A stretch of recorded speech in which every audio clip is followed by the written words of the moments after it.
Welcome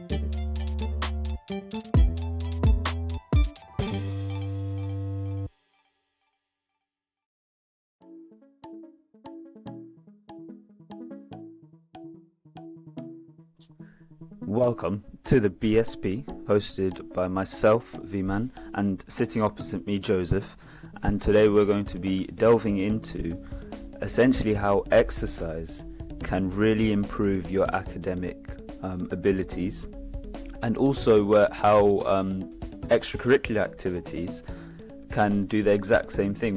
We will be delving into the science of it all, giving you some examples, talking about anecdotes that have helped us, personal experiences, and we'll split it into 4 sections.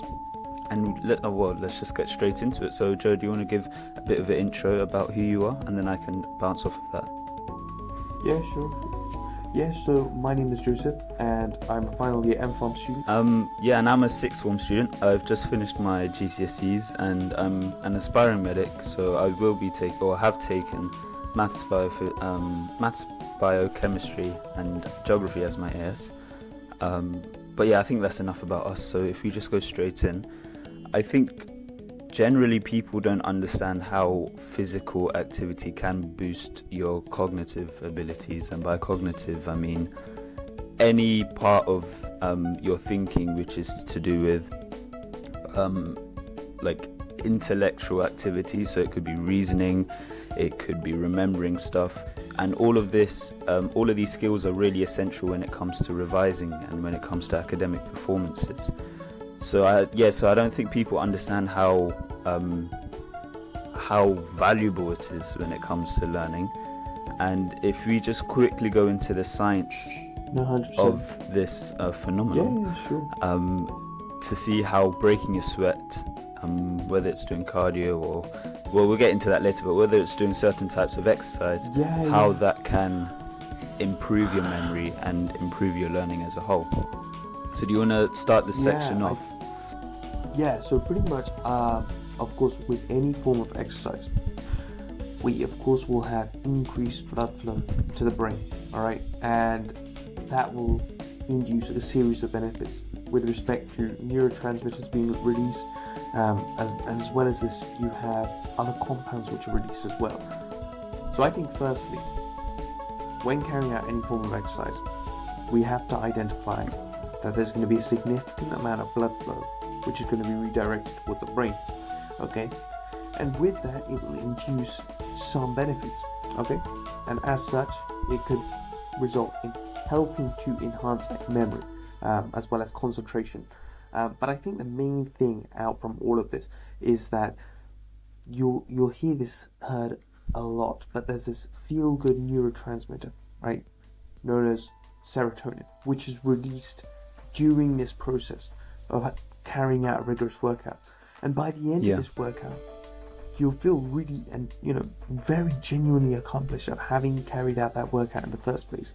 And I think this as a first line to the big ongoing issue that we have nowadays, and I think it's been present throughout lockdown, and it's more persistent than ever before, and mental health. But let me ask you this: what kind of exercise would you recommend to the viewers watching? Some form of cardio that you're able to perform every day. Yeah, so when we talk about exercise, people immediately think of cardio, which I think anyone would. So if you're talking about cardiovascular exercises, you've got things like running. Now, when I say running, I don't mean running a marathon every day or even every 2 days. Just don't. If you want to incorporate a bit of running, a bit of jogging into your schedule, then maybe a 10-minute jog, whether it's around the park just close to you, or if you have access to the gym, treadmill, or just going for a jog on the streets, I think would help. And as I said, it doesn't have to be an hour, it doesn't have to be even half an hour. It can just be about 10 to 15 minutes. I think with any exercise, whether it's cardiovascular or strength training, any exercise, I think it's important to stretch. or even if you're not doing exercise, I think generally it is important to stretch, because it gets you nice and loose, it prevents stiffness, prevents any risk of pulling a muscle or doing anything when you are about to exercise. And another cardiovascular exercise could be something like cycling. Cycling is a big one. Skipping is really good. I know I did quite a bit of skipping when I was trying to do cardio, because I didn't find that running was that much enjoyable for me, whereas just sticking some headphones in and skipping for about 20 minutes with regular breaks in between can really bring your heart rate up. And even if it's not like a you don't have to dedicate time to doing this cardio. It can be something like running to work, or it could be cycling to school or cycling to uni, which can really benefit you, and you don't even realize it. I mean, you could go as basic as going up the stairs instead of taking the lift, or doing an extra round a block before going into the uni, something like that. So I think there's lots of ways to really incorporate different cardio exercises into your daily schedule or your daily routine, and Definitely. You won't realize the benefits until you start seeing academic improvements or mental improvements, which I think is a really big factor when it comes to how sports or exercise benefits us in general. So I just wanted to ask, how could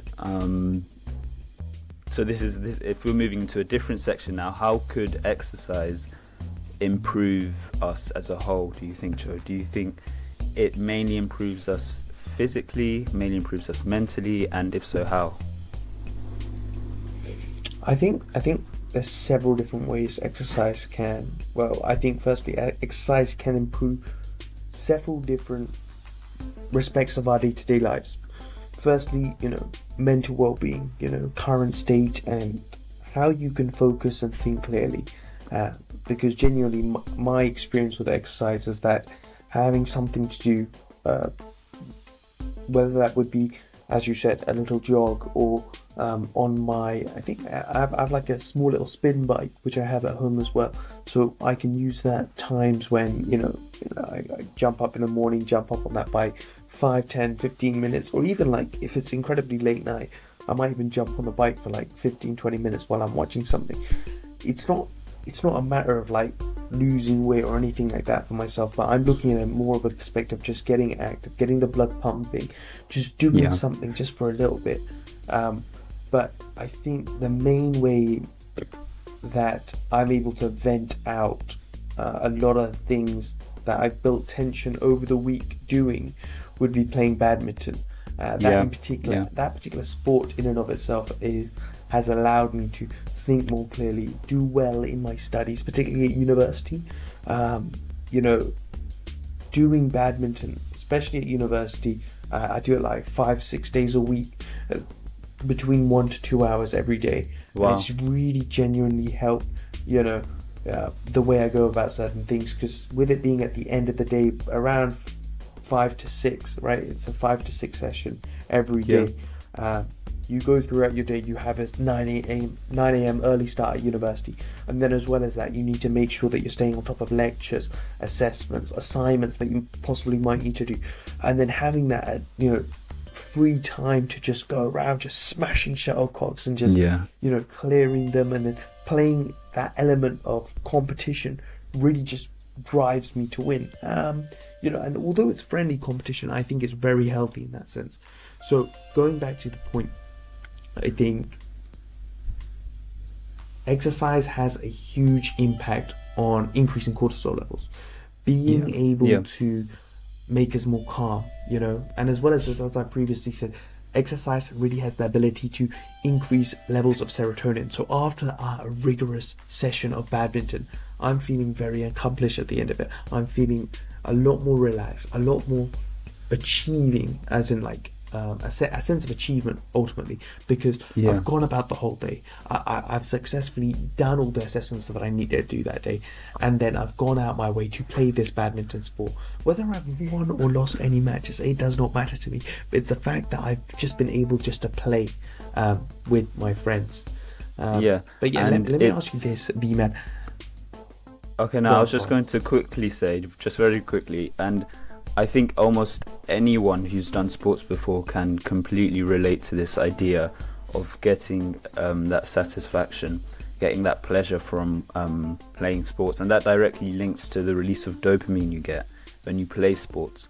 That satisfaction of waking up early in the morning and doing something that you wouldn't have done usually.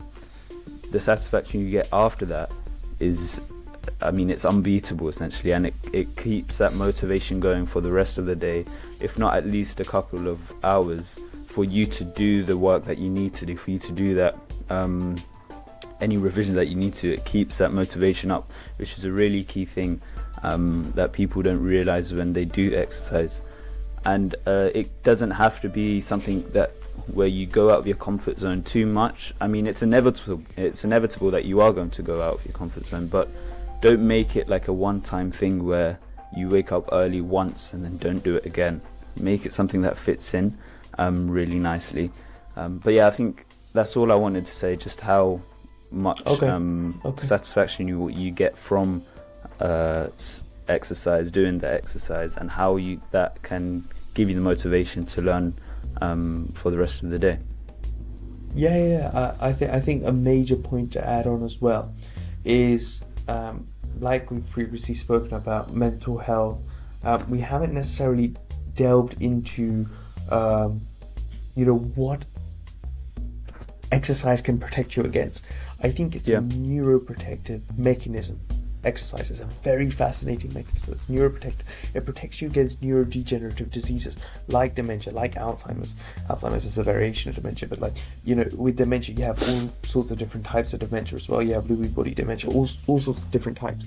But I think the main point that I really want to drive across here is that, it is a genuine lifesaver for those who may have really bad depression or really bad mental health, and they're stuck in a rut. And something that I really want to put out in this pod today, if any of those who are listening, something I really do encourage, get out a bit more. If you can, go for a run, jump on a bike, whether that's 10-15 minutes.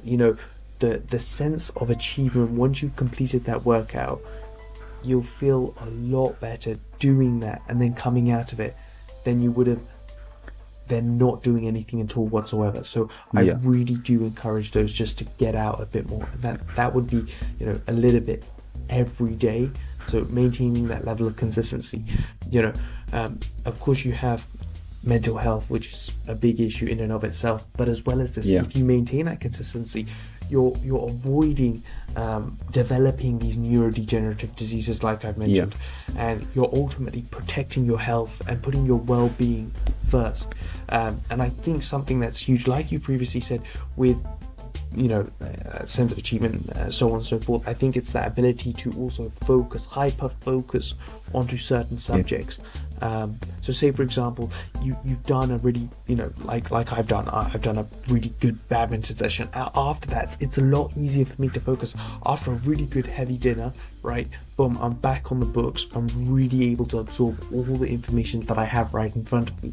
I play badminton for a good hour, right, and then after that, it really gives me an opportunity to sit down, eat, and then after that, bang, I'm back on the books. But I'm very motivated to do so. I don't feel like I'm like having to force myself to do anything. And I think another big thing is V-Man. Could you tell me, some of the big mental stresses, anything that could contribute towards, actually, let me rephrase that question. Actually, that's all right. We know that mental health in this day and age is important, but do you know any particular factors that can influence mental health? in this current day and age for students in particular? So I think a big one just straight off the bat is the technology that we have around us and how it's really easy to get hooked onto things and waste like 3 or 4 hours. I don't know whether it's scrolling through YouTube or scrolling through TikTok, I meant to say, and looking at YouTube videos. Of course you should watch this one, but that's not the point. The point is that if you while away your time looking at stuff that's not going to help you, then you could be using that to do something that is going to help you. And it's not a matter of not using it at all, because there is some benefit in the sense that it gives you a bit of a distraction for a couple of minutes out of your day, and it gives you another boost to carry on. But I think it's important to do exercise even more than that, only because the boost that it gives you after is much bigger than anything that any social media, any TikTok account can give you. So it's important to stay away, obviously not shut them out, but stay away as much as you can from those, because they also have bad impacts on your mental health. I mean, we've seen it in cases of addiction where you can't put it down and you just have to keep going. I mean, I think almost everyone's a victim of it in the matter where, I mean, I know when I'm watching something, I'm like, oh, just a couple more minutes, and then I'll do something else productive. But those couple of minutes go into like an additional 15, and then it turns into an hour. So it's really easy to get lost in these traps. But if you're able to put it away, then it's going to significantly benefit you, and you won't realize it once you do it once or twice. You'll only realize it when you do it every single time. And I think that's another key point which you briefly touched on, and that's being consistent with anything that you do. So when you do any sort of exercise, don't make it a one-time thing. Get a temporary boost of motivation and then leave it. It's important to come back to it the next day, or even the following day, so the day after, but do it consistently so that you regularly feel those benefits. And there's going to be a time period where you sort of don't feel anything, or you don't feel the initial benefits, but that's the point where you have to trust the process, and only then will you really be able to feel the full benefits of doing exercise every other day, or every single day even, on your learning abilities. So if I sort of strayed away from your question, Joseph, but the whole point of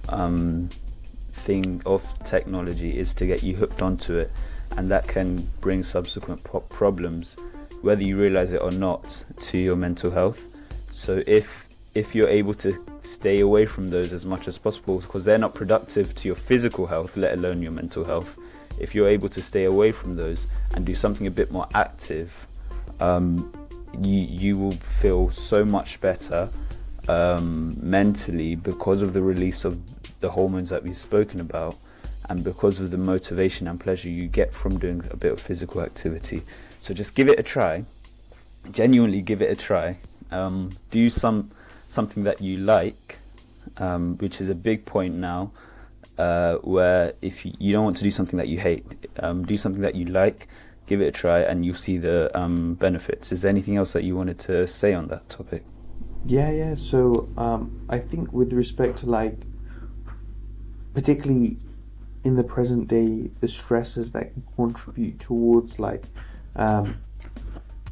I think in this case that I'm trying to hyper focus on, slightly deviated from what you're saying, is particularly with academic stress. Particularly at GCSE, A level, and at university, everybody is going to have that increasing level of academic stress throughout the academic year. When you start off the year, not so much, but as you begin to get into the year, and as the assignments start getting put through, the topics start getting put on you, the expectation just slowly rises and rises, and this will ultimately lead to an increased level of stress onto yourself, and you ultimately need to be, proactive at the end of the day, being able to take on these assessments, take on these tasks, and ultimately complete these tasks in due fashion. So you have the aspect of increasing academic stress. I think other things as well, like isolation and loneliness, I think that's a pretty big thing, in that we've just come out of a pandemic, right? I think post-pandemic there is still a lot of like seclusion, people being like outside of I don't know whether that would be with respect to a friendship group, or really, I think, not being able to put themselves out there as much as they would have, like they would have done previously, pre-pandemic. So shall I just quickly add on something? Go on. I think a major thing with really experiencing the benefits of exercise to your mental health is doing something that you enjoy, doing something fun. So it's important not to go away from this and say, all right, I'm going to do running on this day, and then cycling on this day, and then some sort of weight training on the next, because you're already overcommitting yourself to these exercises that you're probably not even going to do. I mean, it's a form of procrastination at the end of the day that you want to avoid as well. So if you can incorporate something that you enjoy, like you said, badminton, you both really enjoy, because it's fun to play, you can be a bit competitive about it, and it gets your heart rate up, which is the main thing. But even if it's something, I don't know, like swimming or tennis or football that you're really passionate about, and you're already doing, just keep doing it, and you're already far above people who aren't doing any type of exercise. But if you're looking for an exercise to do, like I said, try them all, or try as many as you can until you find something that you enjoy, and not necessarily something that you feel that you have to do, and it becomes an additional headache, which I think takes us on to a nice section. So this is, let's say, the third section, where people find it hard to try to balance all of these stuff. So in this section, if we talk a bit about exercise, but also a bit on extracurricular activities in general, and how to incorporate those in your study timetable, or whatever timetable it is that you have going on, how to incorporate those and still feel the maximum benefits from those as you can. So do you want to get us started on some time management tips that you have for students? Sure. Yeah, sure. I think, particularly as someone who has pursued sport this past year, I haven't particularly pursued it at the highest level. Look, I'm on the university's first team, for badminton, but I have had the opportunity to go around the country to play other universities.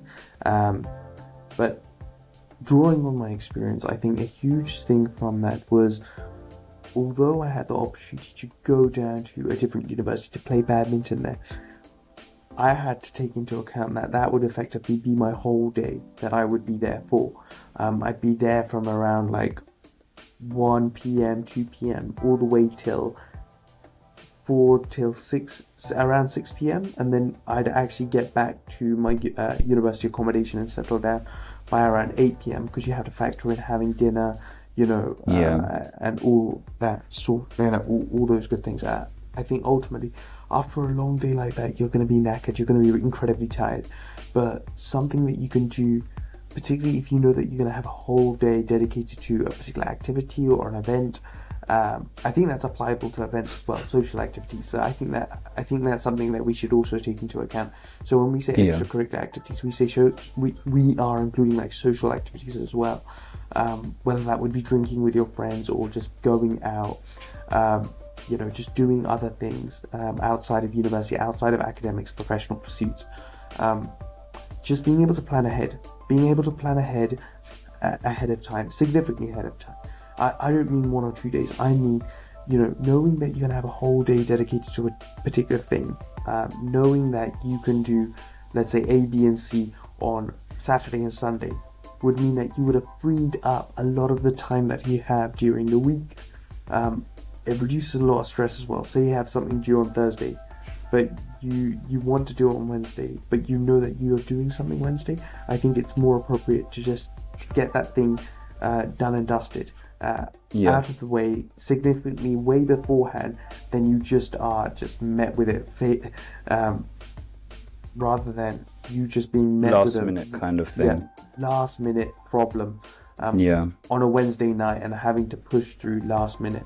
I think as well as this, V-Man, let me ask you this question. I'm aware that you do a lot of extracurricular activities yourself. How is it that you balance or have balanced your extracurricular activities while you've been at GCSE and your transition into A-level? And has there been any difference between your balancing at GCSE level and A-level?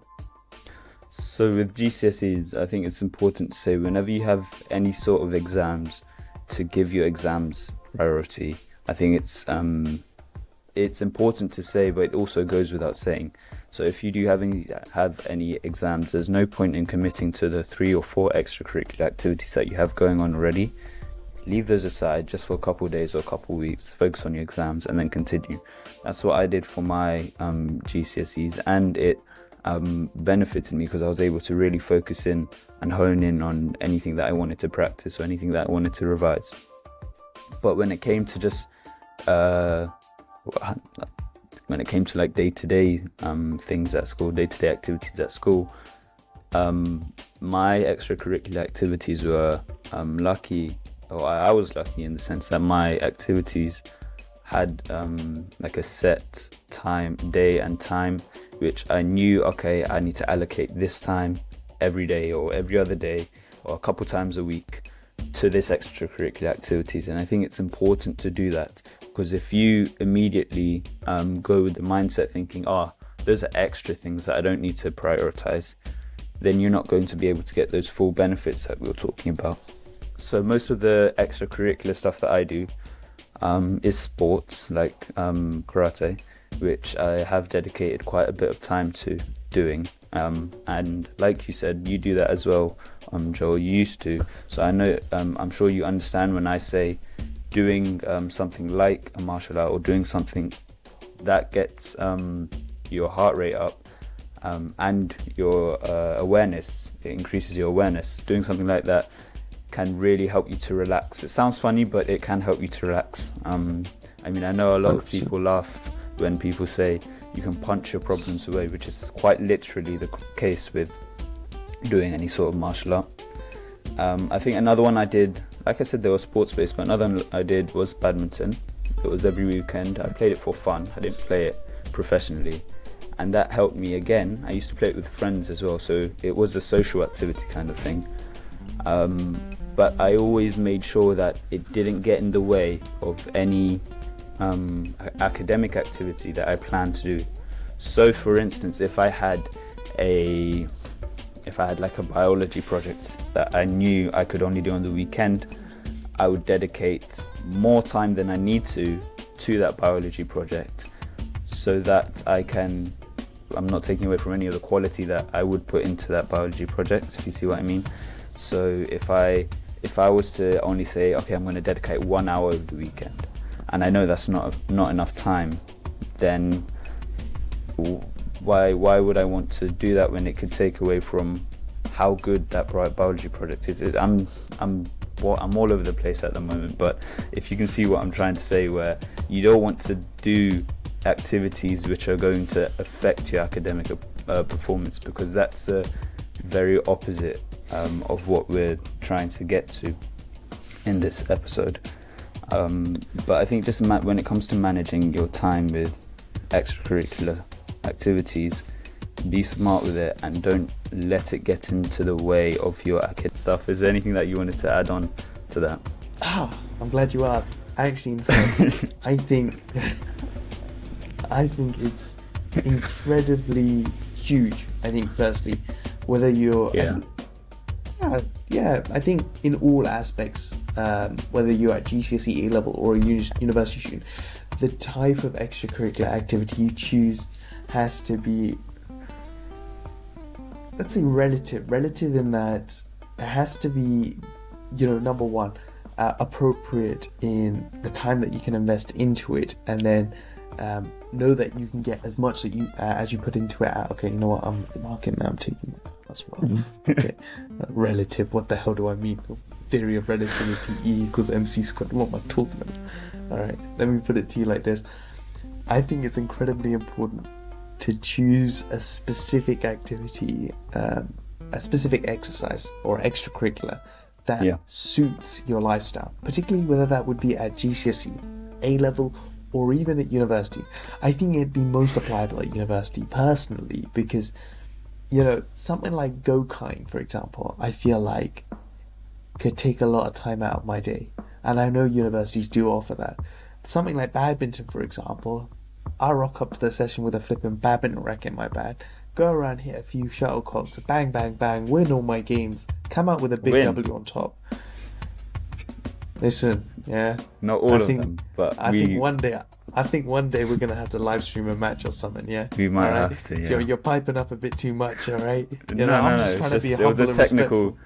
There was a technical accuracy error with what you said, so I was just pointing that out. Technical accuracy error. Listen, bro. I'll be catching W's all day. So if you want to catch an L one time, just shout me.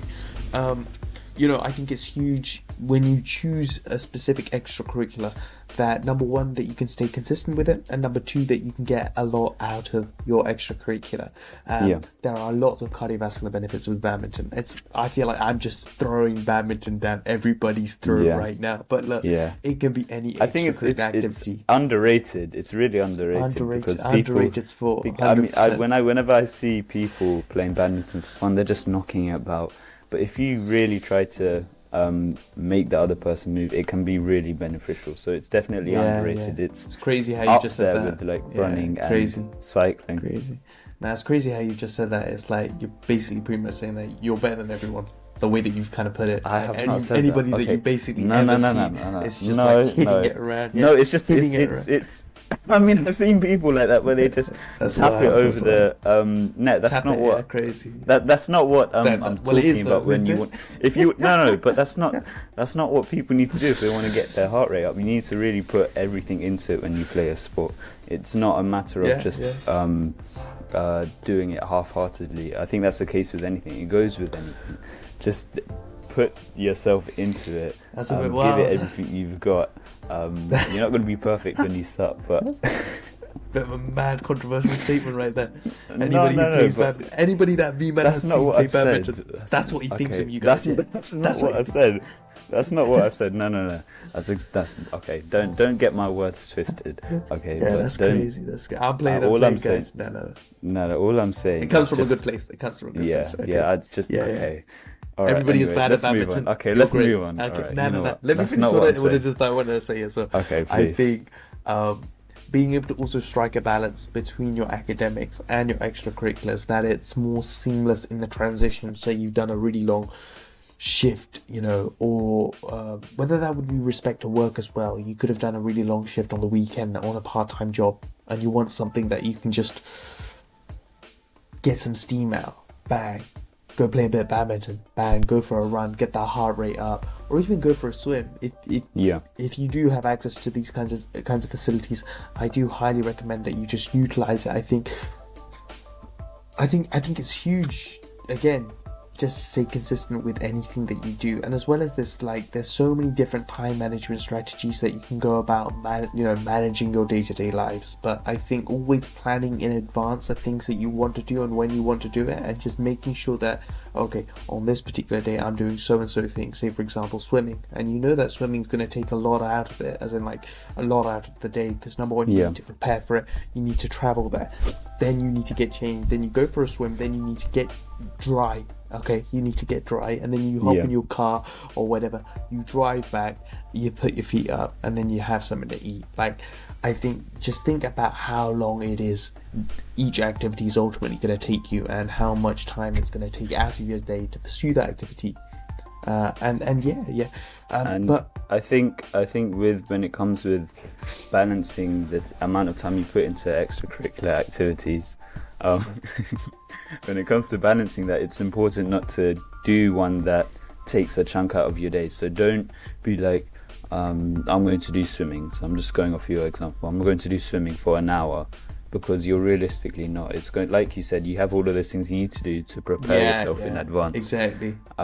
Whereas if you only put it really well, actually. Yeah. So if I mean, it comes down to a timetabling issue, which I think we can go into depths of how to timetable efficiently in another episode. Another time. But if it's too early, man. It's important. Yeah, it's important not to place physical boundaries between every activity you do throughout the day, during the day, because if you do that, you're going to end up procrastinating and overestimating how much you can do an activity for, or even underestimating for that matter.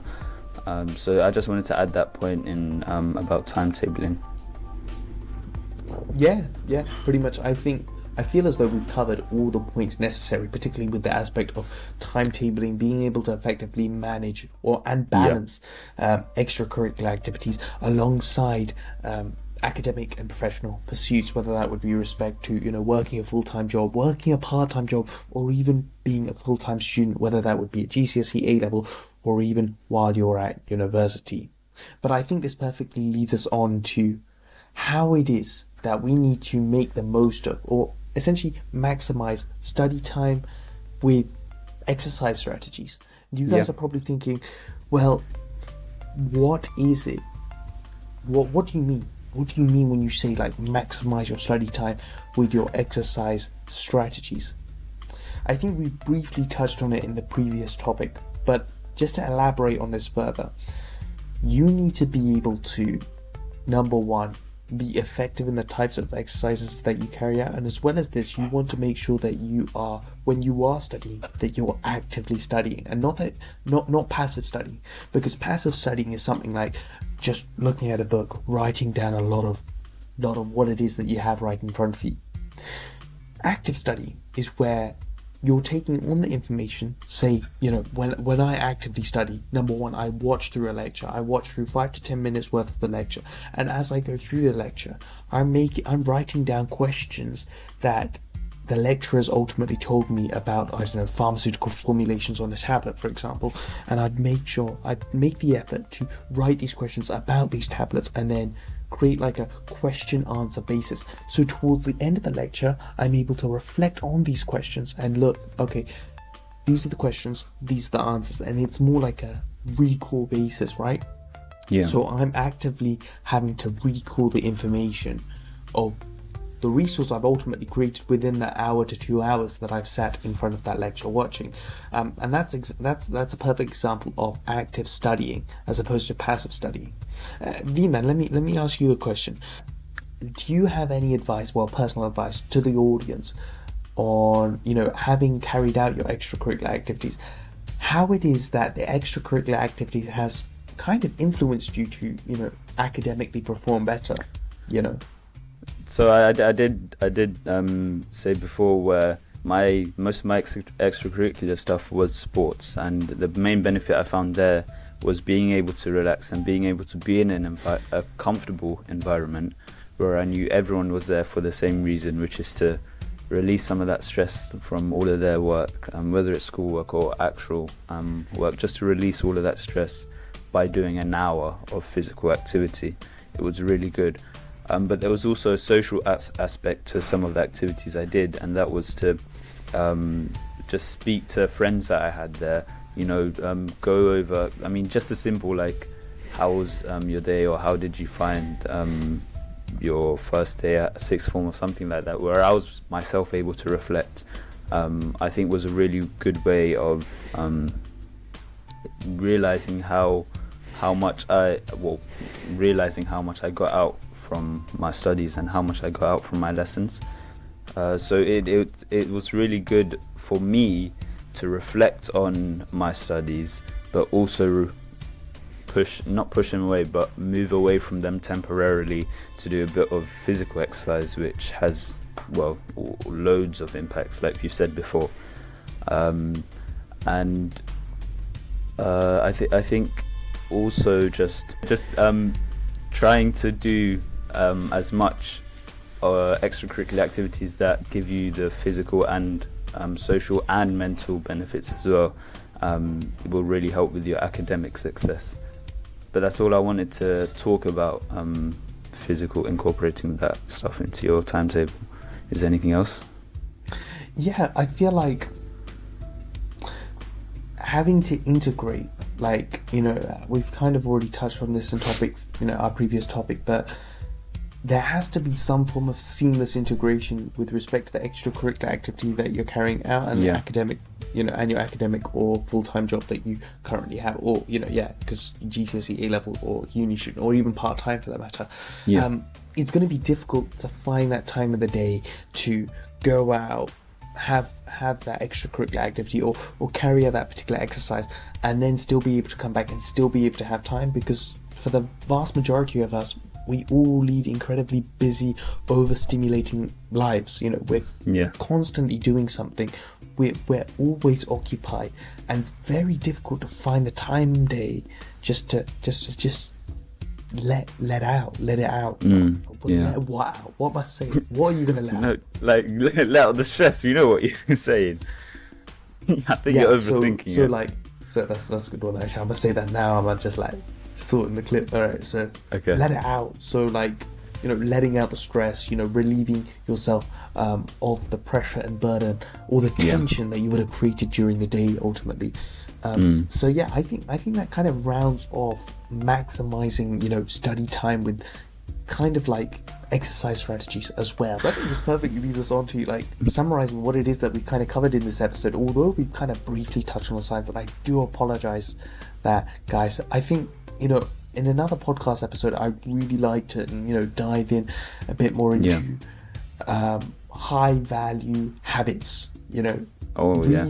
Really powerful habits that you can embed into your routines, like V-Man and I have done. That has really helped us push forward with our academics, our extracurricular activities, and other pursuits outside of that as well. And I think that's something we could have a really lot to talk about, whether that would be respect to getting a good amount of sleep every day, sleep hygiene, I can't believe we haven't talked about that.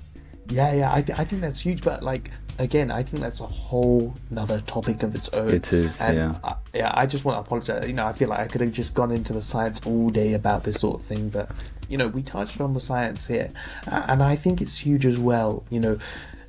With mental health being such a big and prevalent problem, I think it really genuinely needs to be addressed in all forms of education, whether that would be all the way through from GCSE all the way up till university, and even beyond that as well. When you're in a full-time job, that you have to make time in your day to exercise, because genuinely it will make the difference. And as well as the neuroprotective benefits like you have with exercise, being able to protect yourself from neurodegenerative diseases like you have with dementia, like you have with Alzheimer's, it's incredibly how can I put this, it's a protective mechanism ultimately at the end of the day. And it's also a mechanism that allows you to push away any of the stress temporarily, which is really important, because if you're constantly being bogged down by all of that tension, it's not going to benefit you at all. So it's important to look at exercise as something you can, as like an escapism, as an opportunity to benefit your mental well-being, which we've said before. Alright, so if you could just incorporate it a bit, like I said, a bit, not a lot, just a bit every day, because it's a matter of consistency. If you can do that regularly, 100%, it's going to benefit you in so many different ways that you probably couldn't even understand. Exactly. Long term and short term. A huge. I think it's something I just completely forgot to just drive the point kind of home. Something huge I just completely forgot to touch on, like you've just said, with consistency. When I keep on saying these neuroprotective benefits, it's not going to be neuroprotective if you're doing it once a week, two times a week. You have to be doing it at a minimum of 4 to 5 times a week, and pushing towards that 5 times a week benchmark. And another thing as well, you guys are probably thinking, what kind of exercise should we do, or how long should we spend on each exercise? Yeah, that's probably huge burning questions that you kind of had throughout the whole podcast. Well, personally, from the evidence that I've read and the articles that I've read, spending at least a minimum of 30 minutes doing a high intensity rigorous exercise like you have with spin bikes, cycling for example, or running, I think these are really high intensity exercises. That's only if you make it high intensity, because you could literally sit on a bike and you can go slowly, putting a bit of effort behind what it is that you're exactly trying to do. Bring your heart rate up. That's exactly what I was trying to say before. Putting your 100% into any exercise you do, not just doing it for the sake of doing it. Do it like you want to do it, and really imagine like you. I don't know how to say this, but imagine you're playing like a professional match. You need to have that kind of mindset when you're approaching any sort of exercise. 100%. Act like you're a professional, and you will feel like a professional when you're playing this sport, even if you're not. I think a perfect example of that is, I think, kind of reflected through myself. Highly professional badminton player, playing at the top of his level. I'm playing with you guys, by no means am I a phenomenal badminton player, but what I mean to say is, as V-Man has already said, I think high pressure situations, particularly when you're playing sport, whether that would be playing football or when you're in a team sport like badminton, when you're playing a doubles, you have that kind of subconscious kind of voice kind of like talking to you like, don't mess up, focus, you have to give it your all, or you're gonna make us look bad, or like there's gonna be like a sense of impending doom if you don't perform, if you get what I mean. So it kind of like forces you. It forces you to do It's a different kind of stress. It's a different kind of stress. Exactly.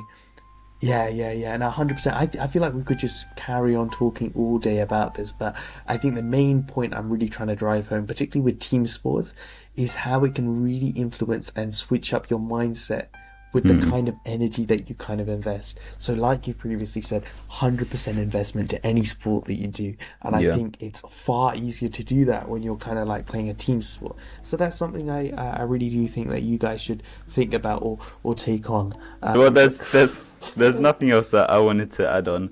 We've covered a lot, the science, the benefits, and also really breaking down what you can do and how to incorporate it into your busy timetables, which is really good. So just to wrap this up, I think the main takeaway from this is to give it a try and let that do the talking rather than us doing the talking. 100%. 100%. And also give a lot of them a try, because it's not a matter of there's one particular sport, one particular exercise that's going to be a magic potion for you at the end of the day. It's not. Just give quite a variety of them a go and see how you get on, because I can guarantee you it's going to benefit you physically, mentally, and if you're playing team sports, socially as well. 100%. So 100%. yeah, that's everything from my end. Is there anything else that you wanted to say to wrap this up? I think that's really about it. V-Man, you've put it perfectly to the audience. I think there's really no other way that you could have really phrased it or put it, for that matter. But just to put it on my end, I think ultimately at the end of the day, with any extracurricular activity that you do, I just want to drive this point home. All right, just stay consistent with it and just make sure you enjoy it. Okay, and if it ticks those two boxes, I'm happy, you're happy, V-Man's happy. We just hope that, as long as you've taken on the advice from this episode and you've been able to apply it into your day-to-day lives, it's phenomenal. So, and yeah, but so that nicely wraps up today's. And in the next one, well, I don't really know what we're talking about. What's on the agenda? You know what? You tell me what it is. You want me to tell you? We'll have a look. I'll have a look. You find out. Do a bit of research. How about this, guys? No, you'll find out. Yeah, you guys will find out in our next upload. And surprise. And let me tell you something, guys. I really do appreciate you guys tuning in. You know, 13 prescribers. Subscribers. Listen, guys, this is when I start uni. All right, I'm a starting uni student. I can feel like the onset of like just knowing all the terminology and the right things. So I do apologize if I have said certain things. Prescribers, subscribers. All right, that is what I mean. 13 of them. Yeah. Well, you know, today's podcast is brought to you by BSP. I really do appreciate you lot watching, and stay tuned for next week's podcast where we'll dive into, well, you know, you'll find out, you know. And thank you. That's been myself, Joseph, and V-Man. So we'll see you soon. Crazy. Yeah, see you soon. BSP. See ya. In and out, out. Out.